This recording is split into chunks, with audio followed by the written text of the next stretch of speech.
On today's episode, we are getting into the latest space news, including the first images of snow and ice on Mars. NASA looks to SpaceX for rescuing the stranded ISS crew, and Juno's close call with Jupiter almost wiped its data.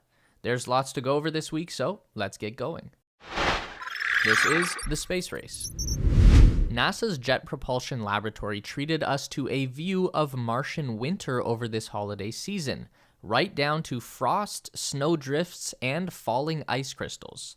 We've known for some time now that Mars has seasonal weather patterns, including frost formation.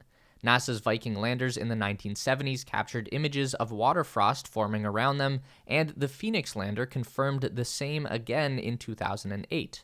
But what Phoenix brought to the table was two new tools that helped scratch the surface, literally. During the winters that the Phoenix lander was operational, it used its scoop to disturb the red Martian dust, revealing water ice forming just below the regolith, something we are familiar seeing here on Earth in the form of frost layers. But that's not all. Phoenix's LiDAR sensor was able to measure water ice crystals falling from the thin Martian sky. It was snowing on Mars. This sort of data is a big part of why scientists are optimistic about future explorers being able to survive on the red planet.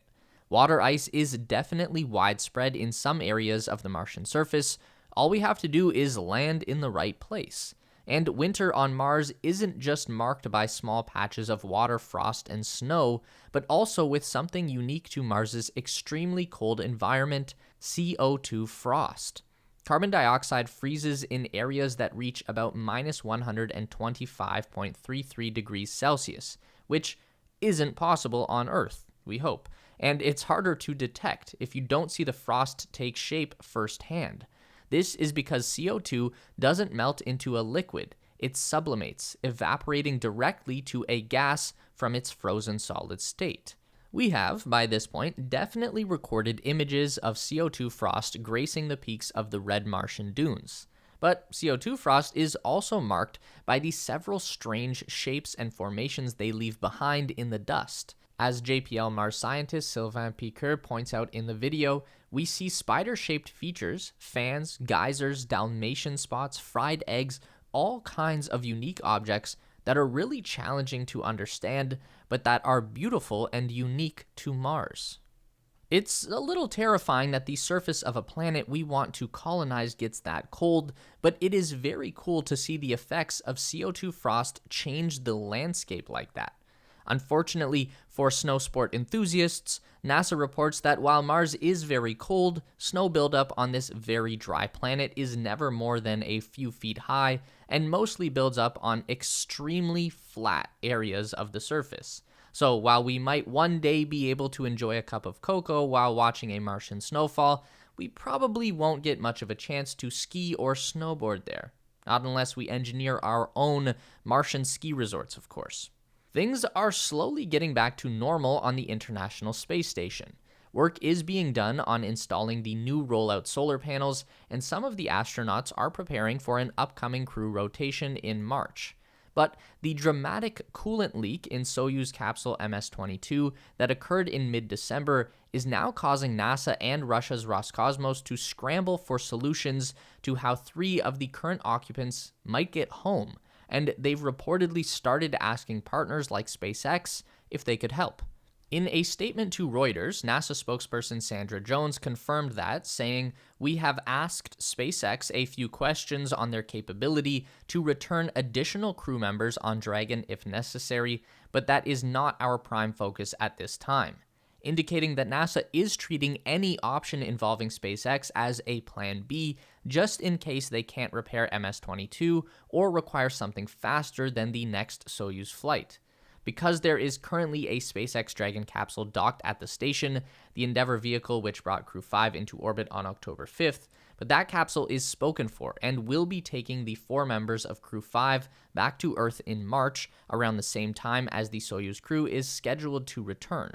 But there's not really anyone else to ask. There are a few other international partners who could muster up a crew capsule, but none would be able to clear one for flight before the next Soyuz launch in February. and even trying to ask the Chinese to help out with a refitted Shenzhou, if that could ever be done, likely wouldn't happen sooner than SpaceX could get a new Dragon capsule to the ISS. And they would likely need a second Dragon if SpaceX was asked to step in. The Dragon capsule only has a 4-person capacity, and the seats are built for people wearing the custom-made SpaceX suits. Even if they could somehow squeeze the 3 MS-22 crew members in there, they would have to wear the Russian Sokol spacesuits they arrived in, which might not be too much of a problem given that the suits look like they take up roughly the same sort of space, but it is still something to consider. The 3-person crew of Soyuz MS-22 is made up of 2 Russian cosmonauts and a NASA astronaut. They arrived at the station on September 21st and are due back on the 28th of March this year. But on December 14th, their docked Soyuz capsule suffered some damage to its instrument and assembly compartment and began leaking coolant into space. Luckily, the leak seemingly hasn't damaged any of the station's components, but it did delay some spacewalks for a few days while NASA and Roscosmos worked on the problem. And there has been a fair amount of inspection and study going on as to what exactly caused the damage. Work on the station was delayed for a few days while scans of the Soyuz were taken with external cameras and equipment on the Canadarm. But despite finding a small hole in the skin of the capsule, nothing definitive has been found. It could have been caused by debris or a micrometeoroid that was too small to track, but that's not the most pressing issue at the moment, because it's not just a problem of repairing the capsule or flying another one up to replace it. Roscosmos has already announced that they can have Soyuz MS-23 in orbit by February 19th to pick up the stranded team. The real problem is that with MS-22 out of commission, the occupants of the ISS no longer have the ability to fully evacuate should that become a need. If anything, this incident shows why NASA works so hard to plan redundancy into their systems, like paying for the development of multiple crew systems in case one fails. Getting stuck without a lifeboat when you're in orbit is not a situation NASA or Roscosmos want their people to find themselves in. NASA and Roscosmos are due to have a report on their solution to this problem very soon. Russia has stated that at the very least, a decision on whether MS-22 is safe to use will be announced this month. Until then, there's no immediate danger to the astronauts on board the International Space Station, but that lifeline back home in case of emergencies is a big question mark. So let's hope a solution is put in place quickly. NASA's Juno probe is recovering from a potentially mission-ending disruption of its memory systems after its 47th close flyby of our largest gas giant, Jupiter, on December 14th. NASA's Jet Propulsion Laboratory, who operates the probe, found they couldn't access Juno's memory shortly after its pass and were forced to reboot the vehicle's computer and place it in safe mode on December 17th while they diagnosed the issue. But after a few days of work, the ground team was able to confirm that the data from the flyby was intact and have begun downloading it. As for what caused the disruption, it's likely that Juno was finally affected by Jupiter's magnetosphere, which is home to bands of extremely intense radiation, especially near the orbit of Jupiter's moon Io, which the Juno probe has been operating in recently. And that's not to say Juno spends time outside of Jupiter's radiation belts. The gas giant's magnetosphere is one of the largest energy structures in the solar system, stretching almost all the way to Saturn. But the solar-powered Juno is no lightweight when it comes to radiation. Its equipment compartments are heavily shielded in a container, and with tools like a microwave radiometer to measure electromagnetic waves, a magnetometer to map the magnetic fields, gravity detectors, plasma sensors, cameras, and more, it's pretty clear that Juno was built for this sort of work. But, as previously mentioned, Juno has dived close to Jupiter 47 times now, and at some point, that much radiation will affect even the most secure equipment.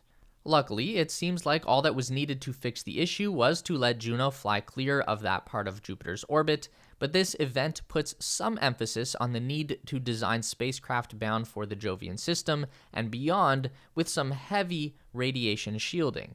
Scientists believe Jupiter is possibly the oldest planet in our solar system, and moons like Io are points of interest for researchers looking for potential signs of not just the origins of our solar system, but maybe even signs of life. Upcoming missions like the ESA's Jupiter Icy Moons Explorer, or JUICE, to be launched in April 2023, and NASA's Europa Clipper to be launched in October 2024 are important for our surveys of the outer solar system. And without probes like Juno taking these hits and gathering data for us, we would be gambling on if the shielding these new probes would have would be good enough. As for Juno itself, the probe is mostly recovered now, and it's continuing its mission to explore Jupiter and its moons. Juno launched in August of 2011, took 5 years to reach the Jovian system, and has been gathering data since then. The mission was originally planned for 7 years, but as is typical of JPL vehicles, it's been out there for 11 years now and has had its mission extended to September of 2025, which is probably why no one at JPL seemed very concerned when the first memory problems revealed themselves. Meet us back here every week for more updates on everything aerospace industry and interstellar exploration related. Make sure to give the video a thumbs up today if you liked it. That really helps us out for real. And subscribe to the Space Race for more videos just like this. We do one long form essay and one news update every week. And if you'd like more, we've got 2 more on the screen for you right now.